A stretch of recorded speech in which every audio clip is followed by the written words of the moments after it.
film yang mengisahkan tentang kehidupan prajurit muda yang bernama Mikhail Kalashnikov, dengan banyaknya peristiwa, kegagalan, dan tantangan. Sehingga ia berhasil membuat senjata legendaris abad 20 bahkan bergeman. Dengan film yang berjudul Kalashnikov. Yuk kita tonton filmnya Otuken Koi.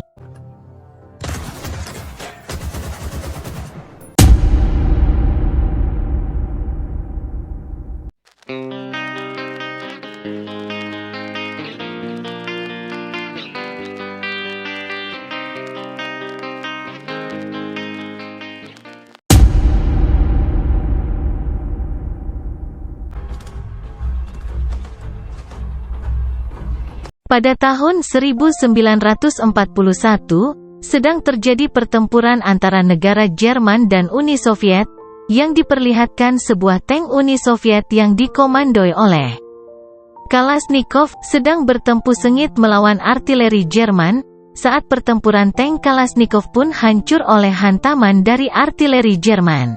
Tetapi tank itu tidak menyerah dan terus maju sampai menghantam artileri Jerman. Kalashnikov terluka dan ia dirawat. Nikov mengambil cuti untuk pulang ke rumahnya. Di perjalanan, truk yang ditumpanginya mengalami kendala. Nikov dan temannya pergi ke sebuah desa untuk mencari kuda. Saat di desa itu pun tentara Jerman muncul di balik rumah. Saat teman Nikov akan menembak, senjatanya macet dan temannya pun tertembak. Beruntungnya Nikov dapat menghabisi semua musuhnya.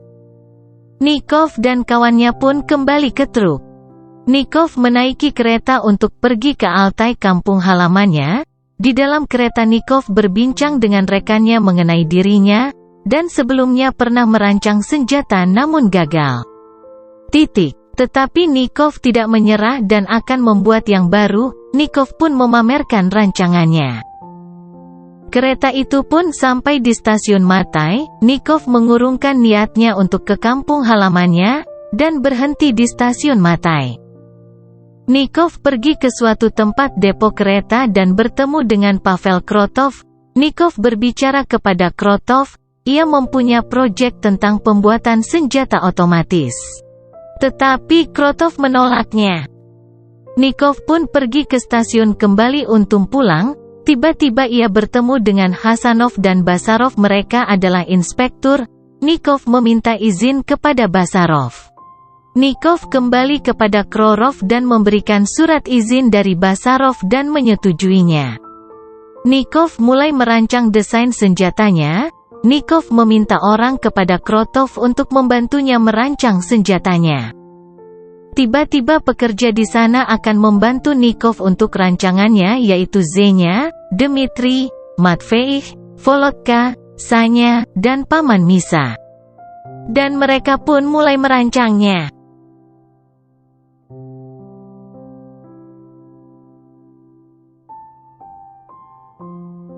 Nikov dan kawan-kawan lain akan menguji senjata itu, dan hasilnya lumayan memuaskan. Nikov pun pergi ke Alma-Ata untuk bertemu dengan Basarov untuk memperlihatkan hasil rakitan senjatanya. Sesampainya di sana, Basarov pun tidak ada. Basarov sedang di garis depan. Nikov pun memamerkan senjatanya, tapi Nikov dikurung dan senjatanya dirampas. Saat itu pun Mayor Lebedev datang untuk membawa senjata itu untuk diperiksa di bengkel Grokhovaya.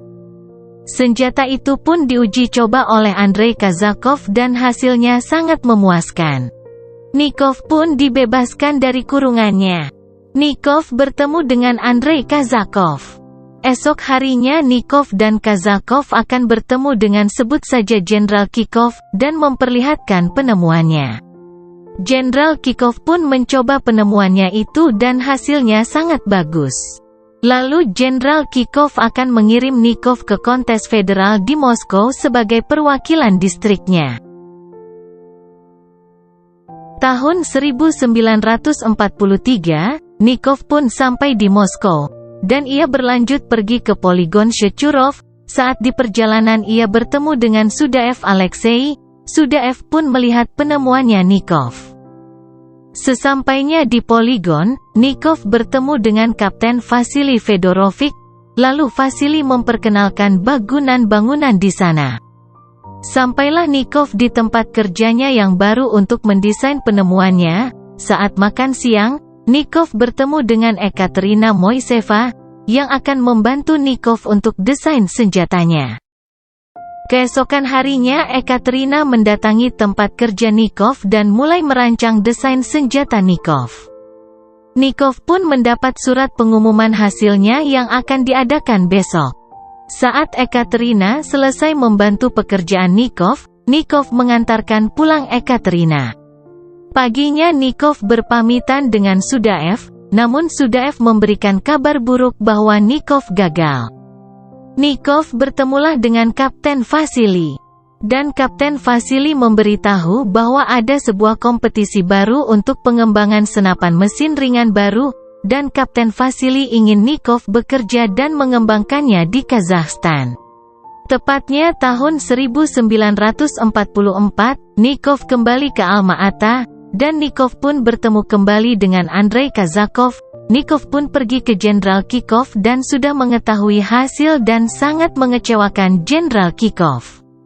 Saat malam hari Nikov kembali membuat desain untuk senjata mesin ringan, sampai larut malam. Nikov pun membawa Kazakov ke pabrik pembuatan senjatanya dan mengujinya kembali dengan hasil yang sangat memuaskan. Kapten Lobov pun datang untuk mencari Nikov. Nikov dan Kapten Lobov pun akan pergi dan membawa senapan mesin Nikov untuk diuji kembali. Saat di stasiun Nikov bertemu dengan Vitka saudaranya, tetapi Nikov menghiraukannya, dan mereka melanjutkan perjalanan. Mereka berjalan menelusuri hutan. Dan di sini pula Kapten Lobov menuding Nikov sebagai pembelot dan Merekan pun berkelahi.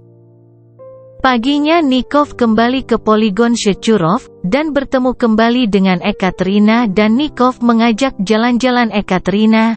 Nikov membawa Ekaterina ke kos-kosannya. Di sana pula Liang Papang bertemu dan mereka pun berkedut mesra.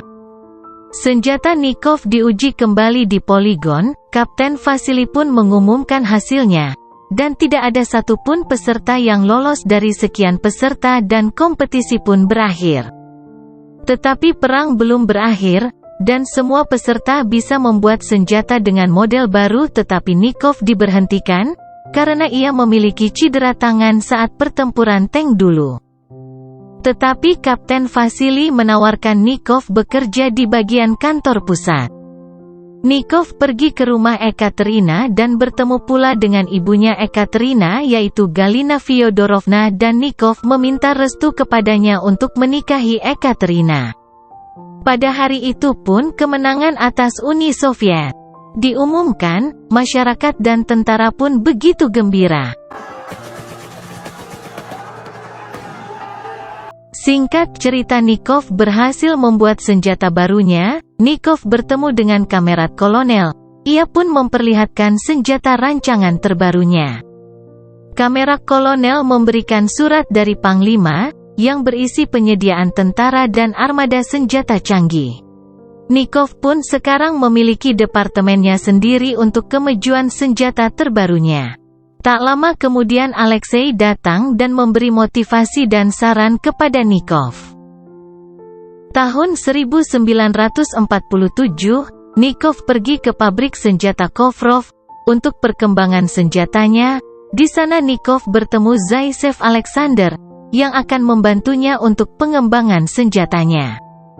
Nikov merancang kembali senjatanya, dan memasukkan saran dari Alexei. Nikov pun melihat hasil rakitan senjatanya, dan akan mengujinya, tetapi tempat pengujian sedang digunakan oleh pesaingnya, yaitu Jenderal Dektiarev. Nikov pun protes kepada penguji senjata, karena jadwal untung senjata Nikov besok lusa, tapi di sini Nikov meminta meminjam senjatanya untuk diujinya tapi ditolak. Nikov tidak kehilangan akal, ia menguji langsung di luar pabrik itu, tetapi Nikov diamankan, tetapi Nikov puas dengan hasilnya.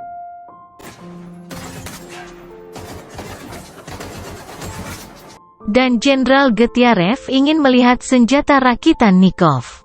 Nikov pun memperlihatkan senjata rakitannya kepada Jenderal Degtyarev dan Jenderal pun terkesan. Lalu Jenderal Degtyarev memblokir model rakitannya, karena kalah saing dengan senjata rakitan Nikov. Senjata Nikov pun lulus uji dan menang. Nikov pun kembali ke poligon dan bertemu dengan Ekaterina. Ekaterina pun memberi kabar bahwa ia hamil dan Nikov pun bahagia. Tahun 1949 di Kremlin Moskow, Nikov pun mendapat penghargaan langsung dari Joseph Stalin, Presiden Uni Soviet waktu itu, dan bertemu dengan Marsekal Artileri Voronov dan memberi ucapan kepada Nikov. Dan Marsekal Voronov pun mengajak pergi kepada Nikov dan Nikov akan dipromosikan dari sersan menjadi perwira. Saat sampai di suatu tempat di sana, para tentara resmi memakai senjata buatan Nikov yaitu AK-47.